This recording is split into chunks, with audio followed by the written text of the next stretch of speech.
Which fruits will improve egg and sperm quality?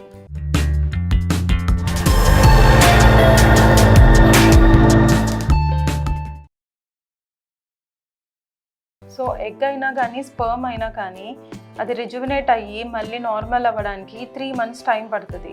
మగవారిలో sperms అనేది every 3 monthsకి న్యూగా produce అవుతూ ఉంటాయి. అండ్ ఆడవాళ్ళలో ఏ ఎగ్ డెవలప్ అవ్వాలి అనేది 3 months ముందే డిసైడ్ అయ్యి ఉంటుంది. సో ఓవరాల్గా మనం వాళ్ళ sperm quality, egg quality improve చేయాలి అంటే ఒక 3 months టైం తీసుకుంటాం. ఈ 3 months వాళ్ళు లైక్ ఒక డాక్టర్ని కన్సల్ట్ అయ్యి ఏ ఫుడ్ తింటే మంచిది, ఏ టాబ్లెట్స్ వేసుకుంటే మంచిది తెలుసుకోవడం better.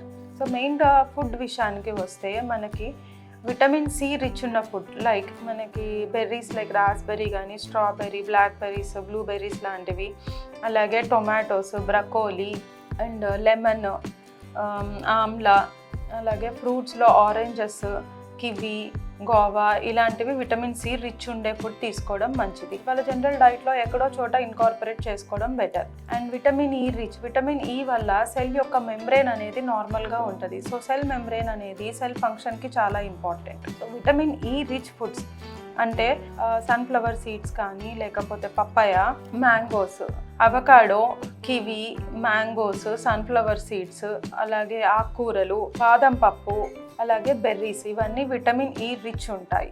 And alpha lipoic acid అంటే ఇది ఉండడం వల్ల మనకి vitamin C and vitamin E absorption అనేది పెరుగుతుంది. సో ఇది ఏ ఫుడ్లో ఉంటుంది అని అంటే ఆకుకూరలు, బ్రకోలీ, పీస్, అలాగే టమాటోస్, మళ్ళీ మొలకలు, వీటిల్లో మనకి ఆల్ఫా లైపోయిక్ యాసిడ్ అనేది రిచ్గా ఉంటుంది.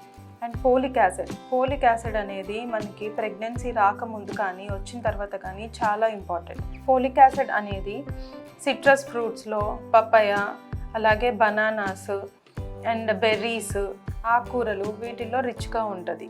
అండ్ omega-3 ఫ్యాటీ యాసిడ్స్ అనేది ఫ్లాక్స్ సీడ్స్, చియా సీడ్స్, అలాగే వాల్నట్స్లో ఎక్కువగా ఉంటుంది. మగవారిలో జింక్ అనేది చాలా ఇంపార్టెంట్. ఇది పీస్ అంటే బఠానీలు, అలాగే పంకిన్ సీడ్స్, గుమ్మడి గింజలు అంటారు కదా అవి, అండ్ పప్పు ధాన్యాలు, వీటిల్లో జింక్ అనే విటమిన్ ఎక్కువగా ఉంటుంది.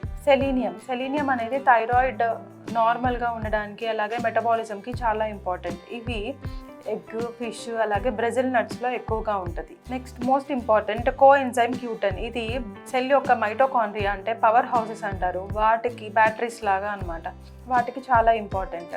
ఇది ఎక్కువగా మనకి ఫిష్లో, అలాగే లివర్, బ్రకోలీ, కాలీఫ్లవర్, నట్స్, అలాగే బీన్స్, చిక్కుళ్ళు అండ్ ఆకుకూరల్లో ఎక్కువగా ఉంటాయి. సో వీటన్నిటిని బేస్ చేసుకొని ఇవన్నీ ఆల్మోస్ట్ 80% అన్నా కవర్ అయ్యేలాగా మనకి బ్రేక్ఫాస్ట్, లంచ్, డిన్నర్, మధ్యలో స్నాక్స్ అవి ప్లాన్ చేసుకోవడం బెటర్.